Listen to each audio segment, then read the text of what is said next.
Alright, hello. It is me, Smashinbob, and this will be hopefully a short guide on how to make builds in Path of Exile, or specifically how to make a starter build. I recently read a forum post about a guy that a regular Joe that even 2 or 3 exalts is quite expensive for him, and he doesn't play much and things like that. So I just kind of feel like he said he was looking at some builds and he's like, yeah, I can't afford this, and this will be kind of a guide for a build, but also kind of a guide how to make builds to some extent. So yeah, let's get into it. So our example build will be Cyclone Slayer.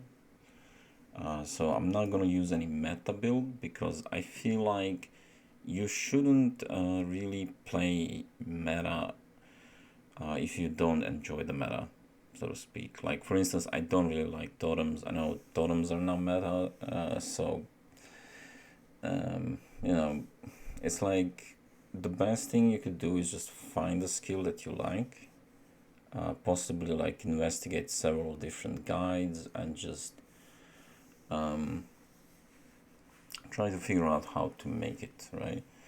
And I'm gonna go now with the simple of like how I do starter builds, and I'm not gonna go like too much into detail. I'm gonna make like a very messy, very like bad skill tree, but it'll still work out. So yeah, let's get into it. So first thing that we need for a really cheap build is obviously we're gonna be a red side, so we're gonna be a melee build, and we're gonna be a slayer. We're gonna be a duelist slayer, just because it's one of the strongest ascendancies and a very cheap one to kind of get going into maps and things like that. And now we're gonna be looking for a weapon. So I'm gonna go with the Series X. Now obviously this could be a lot more expensive like first or few days of the league, but if you're not playing very often and you started a bit later, Atsiri falls down really quickly. Anyways, if Atsiri is not if Atsiri is expensive, whatever league you might be playing, just write down in the filter the most amount of DPS for the least amount of currency, right? So you can just basically like write two-handed X or whatever you want to use, put how many chaos you have, search, and just sort by physical DPS. So you can see we can get like 600 phys DPS for 10 chaos, which is about the same as the Atsiri, right? And we can get the Atsiri for like 5 chaos. So we're just gonna use the Atsiri, right? Okay, so we have our weapon. Now we need our 6-link. Now, especially like after a few days into the league, there will be very inexpensive 6-links, like for instance Tabula, but also other 6-links that people just generally never really care about that much.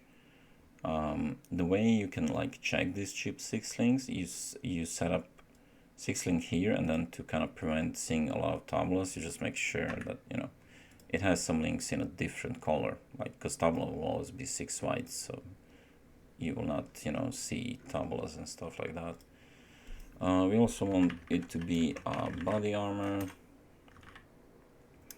and why we could just check out some uniques as well, because these are going to be around like 20-30 chaos star of league, and if you go week into or 2 weeks into the league, they'll generally just drop the price of divine orb basically. And we're just gonna find some like random 6-link that would fit good into our build. Oh, King's Guard is like 14 chaos, that's perfect. So let's just add the King's Guard.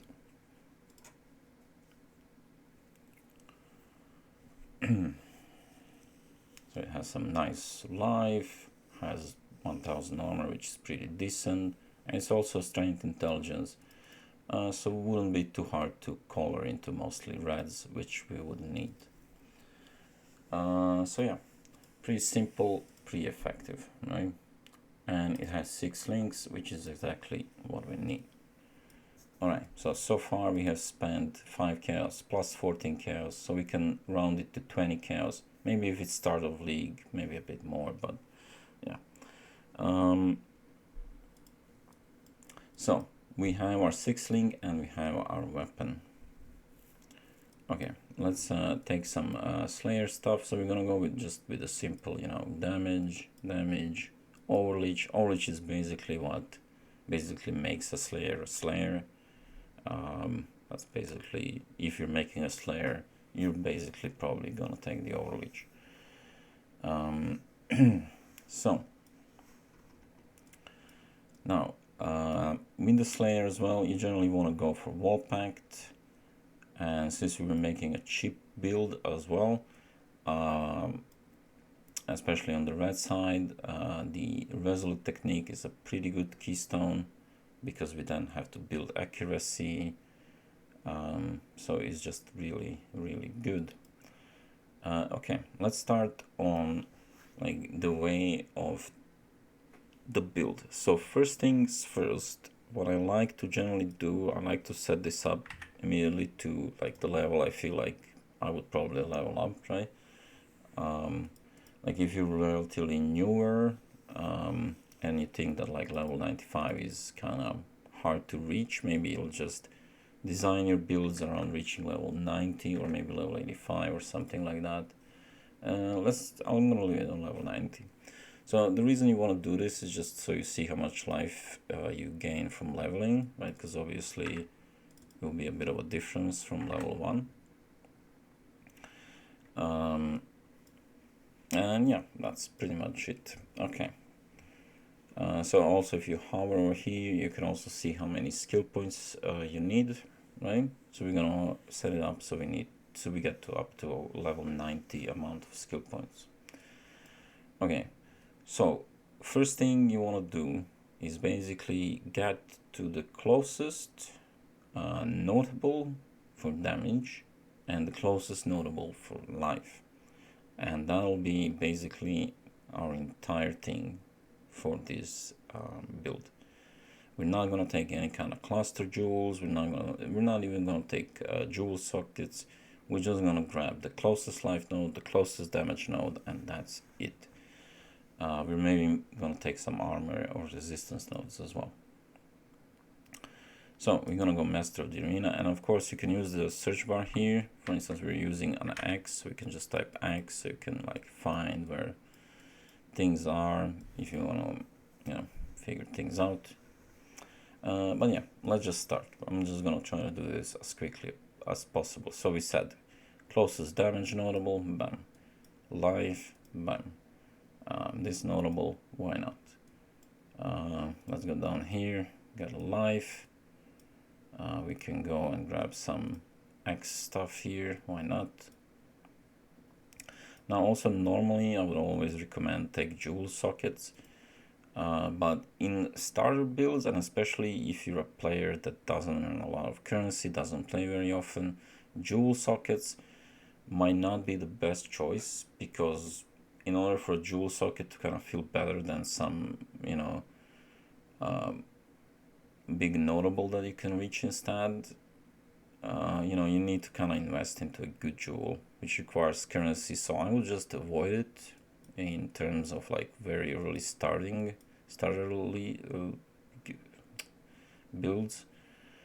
So yeah, we're just gonna go and continue grabbing damage. We can go bam, grab all this life here. Just makes sense. There's another big notable here. We can grab a jewel socket. Let me see. There are life nodes here. I'm gonna grab all of them. There's an armor and resist node here. That's not bad. We'll take some X damage here. Why not? Whatever it is. We're also now close to instant war cries, which is, you know, why not? Let's keep trying. We need to get to resolute technique though, so we're gonna grab more life here, more life here, life, damage, damage, damage, damage, damage, life, resolute technique, damage, damage. Let me see. We are currently level 77. We can still spend a lot of skill points. Let's get some more damage here. 85. We still have 5 skill points. Let's see. Ooh, you know what? Let's grab these resistance nodes here. We're now level 88, and I think we can also reach here for resistances. Perfect. So we're level 90 now, and that was our goal. All right. So as you can see, I haven't really done anything special. I haven't thought out like the skill tree very thoughtfully. I mostly just went to the closest damage node, to the closest life node, and you know, that's pretty much it.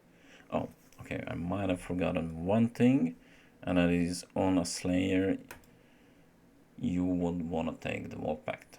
Okay, so now that the skill tree is done, I think I got to level 92, so let's just refund 2 skill points. There we go, level 90. Let's now settle the skills, right? So I'm gonna go with Cyclone, because Cyclone is just very popular. It's also a pretty strong skill, probably one of the strongest melee skills. No, I don't think it's meta right now, but yeah, it's Cyclone, it's pretty much will work. And anyways, as I said, it's like you don't have to go meta. It's like things will work out one way or the other. But yeah, Cyclone is just pretty good for the guide, because Cyclone is just very strong in many ways. So let's set up the support gems for it. We're gonna, of course, only use non-awakened gems. So one of the mistakes I feel like a lot of people will do in paddle building is just taking like, oh, this gives the most damage, I'll take that. Then this gives the most damage, I'll take that. Because this is sorted by damage, right? And this can often be a mistake, because some of the utility stuff can be a lot more important. Okay, we are at 6 links now, right? So one of the things is, for instance, Conk effect. Yes, it gives a lot of damage, but also lowers our area effect. So this is something I would probably not go with. But I would instead put in infused channeling, which is much better. One of the other things that for melee builds is extremely valuable is Fortify, because it might give less damage than some of the other supports you can put, but it does give quite a bit more defense, right? Now you can get Fortify some other ways except having it linked, but that's like for a cheap build, it's just better to just put it in your main setup and have it. Okay, so now we have our stuff, right? I also put Impale. Impale is pretty good. 60% chance to Impale. They changed the Impale a little bit, but if we're running Impale, we need a bit more chance to Impale, right, to cover the rest of it. So it'll be 20, what was here, 15, and 5, that's also 20. Whatever, you know what, let's take this one and we'll refund some damage nodes. Let me check. I'll just refund 3 of these small ones. Alright, good. And then let's get auras and stuff. So we're gonna have vulnerability curse. We can just self-cast it when we get to the boss. We can have pride. We can also have ancestral protector. We would put multiple totems and have ancestral war chief as well. I think they can also maim, right? So we can put maim on them. Yeah. So we can set up that the enemy is maimed as well, which will give us a little bit more damage. We can also set infusion active for the damage, as that will be on pretty much all the time. Also, as a Slayer, we pretty much always should be leeching. Alright. Next, more auras, right? So we can do blood and sand, and we still have, let me see, 40% unreserved, so we can chuck in one more. Maybe we need Dread Banner, right? Because we're in Pale build, I think, for 100% Impale chance. So I'll put that. We start with 30%. Now, this league in Expedition, though, there is a bit of a problem sustaining mana costs, which I personally just would go life tap on this build, so we don't really have to worry about mana at all. Let's just get rid of melee fizz damage, I guess, and set that we have life tap. So now we will use life to attack instead of mana, so we can just pretty much reserve all of our mana. Now this also means that you have to put life tap in your, like, here, right, as well. Let's just put it in, right? So this would, you know, be a 5-link, so you would have to at least 5-link your weapon. Or not use maim if you're gonna use it in just the 4-link and have maim somehow else applied. Alright, but that's good enough. Let's now fill up the rest of the unreserved mana. So we could have Herald of Purity, we can also have Flesh and Stone. Let's just go with Herald of Purity, I guess, and that leaves us with 5% mana. That's okay. Now we could with like Enlighten or some stuff, maybe fit one more in, but we're doing a very cheap build, so we are just gonna, what is this? No. We're just gonna keep it cheap, right? No Enlighten games or anything like that. Alright, so as you can see, we only have about 500,000 or almost 500,000 DPS. Now, of course, we're gonna set up a Shaper DPS, right? And as you can see, that doesn't really change much because we're a Slayer, right? And Slayer has, like, you know, the damage multiplier for bosses. Okay. So now that we have the damage, or that we set up this, right? We're also going to look a little bit more into items, right? Because this is just the weapon and King's Guard, right? So one of the common mistakes in pet building is just going here and sorting by combined DPS. Now this could help you find some interesting uniques, but generally rares are well, most of the time stronger, especially if you're newer. Like, don't get too much baited into a trap by sorting this and just getting whatever is best, right? For instance, the Bronze Lit looks pretty good, like with that 70,000 DPS. But you have to like take into account some things. First, it's a dexterity armor, so it has mostly green sockets. It's really hard to off color into red sockets. And also it's much more expensive than our 14 Chaos 6-link, right? To get 6-link, and then you also on top of that have to off-color it. And of course, because we are also not an evasion build, because we are mostly spec'd on this side towards armor and stuff, the evasion rating would kind of be useless. And what I would personally do with an evasion chest would probably convert the evasion to armor then, right? Because we are an armor build. And then we have to spend an extra 1, 2, 3, 4, like 5 skill points to get there, right? Which means we have to remove something and then we're just back to where we were, right?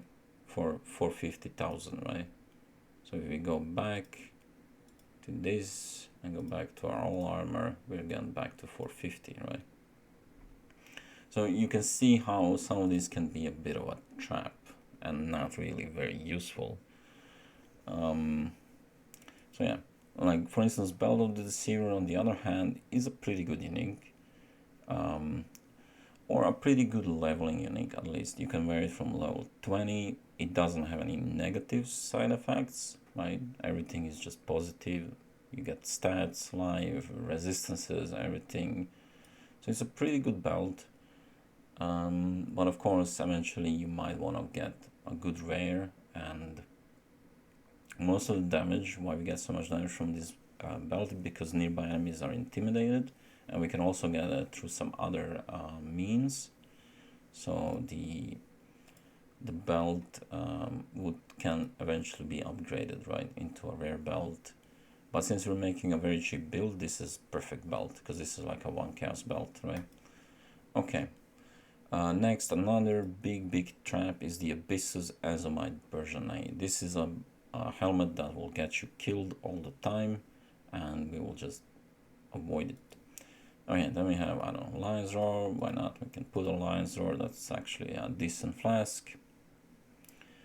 And, you know, you can check the rest of the stuff. I don't think there's much more interesting stuff. You generally don't want to kind of fill your build with too many uniques, because you can just kind of lock yourself out, right? Because you need rares. Rares are just generally good. Okay, so as you can see, by taking all of those resistance nodes on the skill tree, we are pretty much almost in the positive just with the skills, right? And I think the belt has some, right? And you can take even more, like early on, right? And of course, eventually, once you get like better gear, once you invest into like gear with good resistances, you can just, you know, eat some regret orbs and refund this, and then, you know, instead of that, just take some more damage nodes or whatever, right? But I don't mind taking resistance nodes early on, because it really helps with buying the items, right? Wait, let me just check. We're level 94 now. Well, that's fine. We'll pretend we leveled up a little bit. Because now, as you can see, we don't really need a lot of 2 cap, right? And this really helps with buying items for our builds, right? Because we don't really need that much resistances on our gear. Then this means that a lot of the gear we can go high on getting the other stats, like, you know, tier 1 life with let's say physical damage, damage to attacks. Let's put that to tier 1 as well. But you know, I'll take some resistances as well. So we'll just put something random. We'll put like 40, I guess. That shouldn't be too bad, right? As you can see, this is mostly like 2 or 3 chaos rings, right? It's nothing too expensive. And okay, let's just now buy a few of these rings. What is this? 3 chaos. I will grab one more. I don't know, something random, right? There we go. So as you can see, just grabbing some random rings from the market. We're now capped on fire resistance. You know, of course you can like maybe lower the life a bit, maybe get a bit more res on the rings. I don't know, it doesn't really matter, because we still have a lot of slots to kind of fill up the rest of the resistances, right?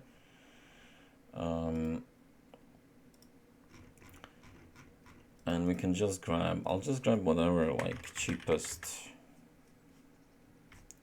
And what I'm going to remove the fizz damage to text and just add like, I don't know, 80 total res and grab, okay, that's a bit too expensive. Let's go 60 then. I'll just grab something random, something like 2 chaos. I'm going to use 2 chaos per item. Just grab some, whatever random resistance, life, right? We're going to do the same for gloves, right? Maybe we'll want some attack speed on gloves, whatever. 3 chaos gloves, perfect, right?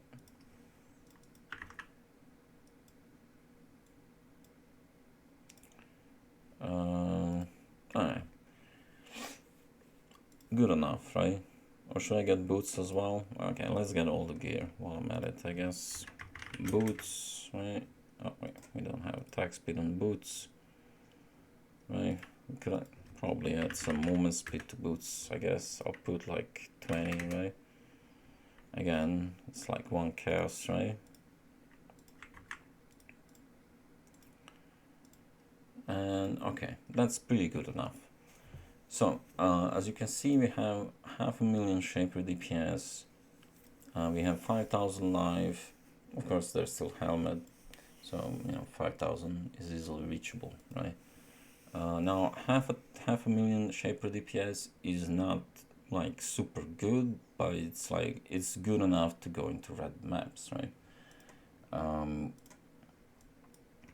It's not gonna feel the greatest, but it's not gonna be bad either. Especially for the budget that we're on, right? Because we're under 1 exalt for sure. These were all like 1 to 2 chaos crap, right? So now we're gonna talk about another big thing, and that is damage mitigation, right? Because another thing is we don't want to really die while mapping, right? Or we want to die the least amount as possible. So one of the things that a lot of people probably don't understand is how physical mitigation works. This is the damage that you will mostly die to. And there are basically 3 things that make a build tanky. So number 1, obviously, cap your resistances. Number 2, reach at least 5,000 life. And number 3, deal somehow with physical damage mitigation. And obviously have some sort of regeneration. So when you get hit, you kind of want to heal back up, right? Now with the Slayer, the regeneration is probably the easiest thing, because as you can see, the Slayer Overleech thing can reach up to 2,000 life leech. So you basically leech every second almost half of your whole life pool. And this can also be improved. I think there's an amulet that actually can improve this quite significantly. But yeah, anyways, basically in terms of like regenerating life, we were pretty much good, right? You get that by literally just the Ascendancy and padding to all packed to get 2,000 per second, which is a huge amount, and it's a really strong defensive mechanic. Alright, so next up is dealing with physical damage. So one of the things you will often see when you go into your character sheet, you will see the physical damage reduction, right? Or the estimated physical damage reduction. So the armor specifically works very different from resistances, right? With 77 fire resistance, you will always prevent 77% when you get hit by fire damage, right?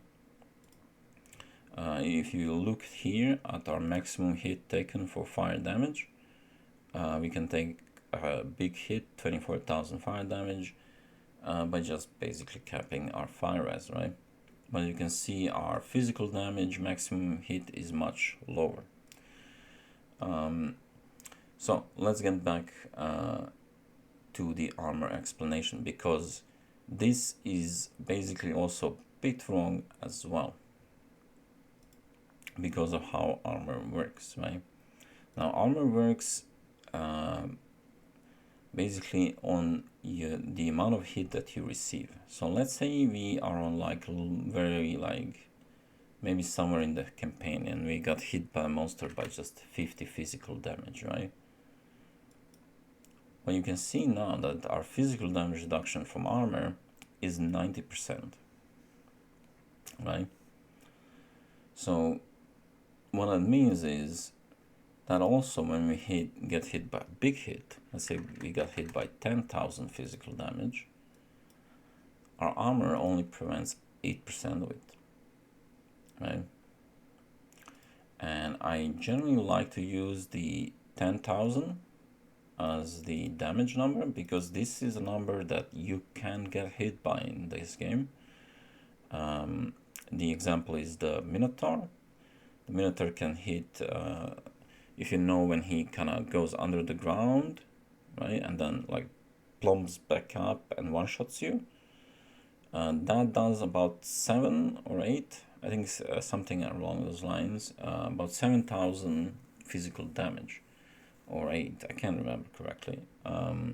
But anyways, if you do like get shocked by those beams, the damage will be increased. Or if you roll some damage mods on the map, you know, that can easily reach 10,000 physical damage. So that's basically why I like to use the 10,000. So basically what we want to do is we want to survive the burrow from the Minotaur, right? So by setting this to 10,000, you can go back here, go to your damage taken, and you can see that right now the physical damage maximum hit taken, if we get hit by 10,000 hit from the Minotaur, we cannot survive, right? We can only, this needs to be 10,000 in order for us to survive the hit, right? So you can look here under hit taken, all the stuff that you have that will reduce the damage. So first we have from the infused channeling. This is one of the benefits of using Cyclone. The infused channeling gives 8%, which is pretty huge because it's equal to like 2 endurance charges. Then we have Brutal Fervor from the Ascendancy as well, which is also quite nice as long as we're leeching, but we should be leeching pretty much at all times. And of course, what I did not check here is that we have Fortify in our main links.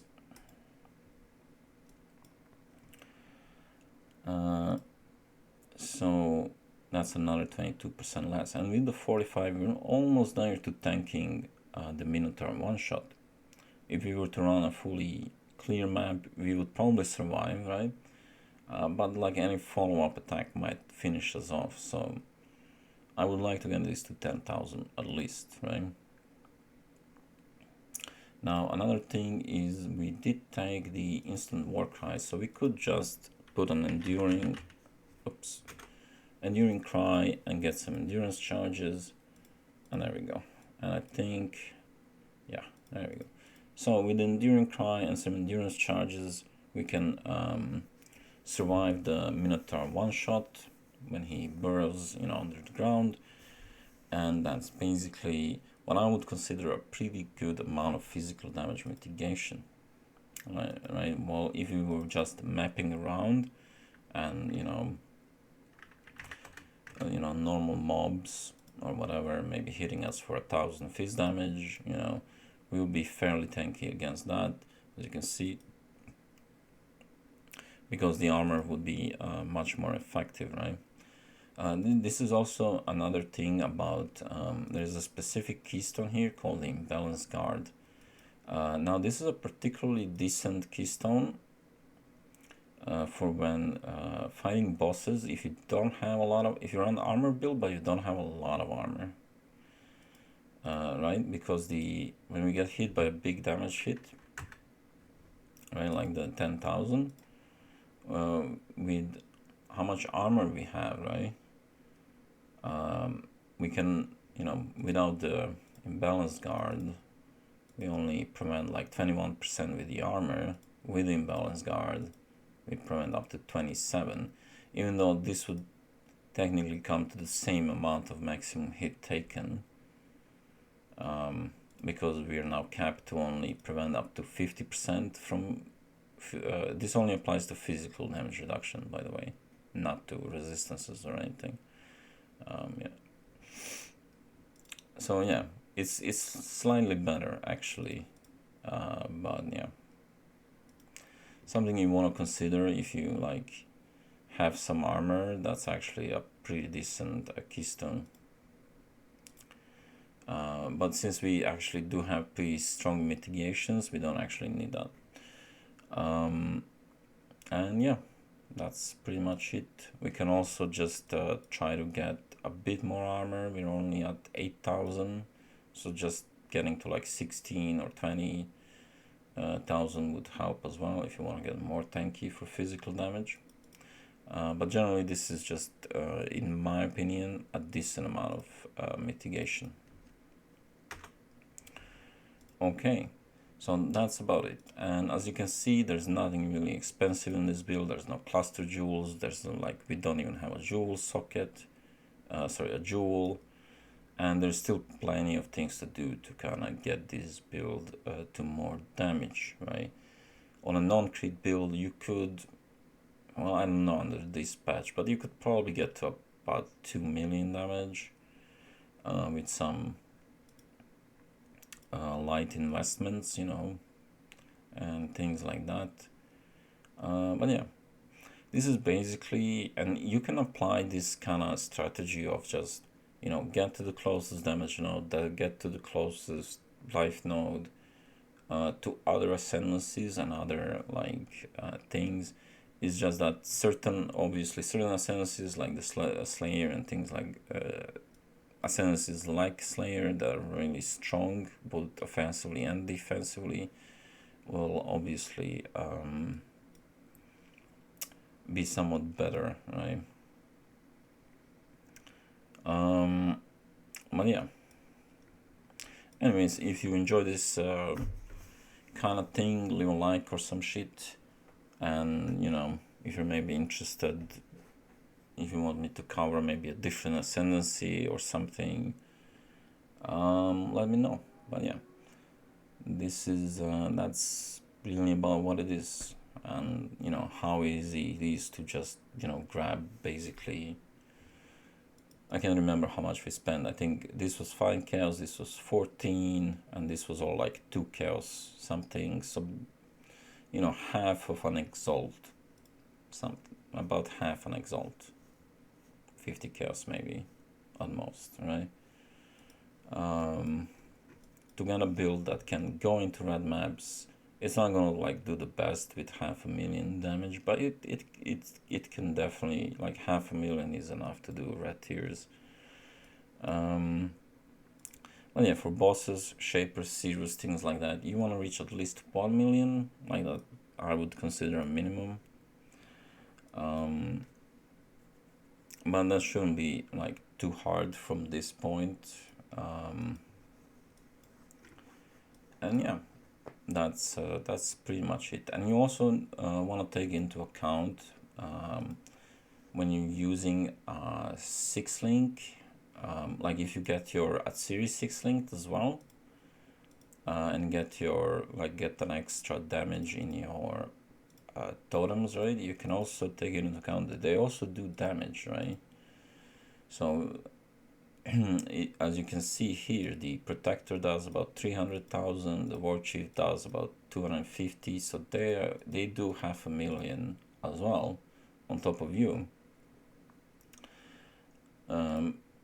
So we technically, if we include this in the full DPS and Cyclone in the full DPS, and I think we just will have to, will it count both of them? I don't know, but yeah, our full DPS should be about 1 million, actually, almost there, 915, right? Because you have to also take into account the totems would do damage, and if you get the weapon 6-linked as well, that would actually do a pretty decent amount of damage. Almost doubling your DPS, right? So yeah, that's pretty much it. There's really nothing really too complicated about it, right?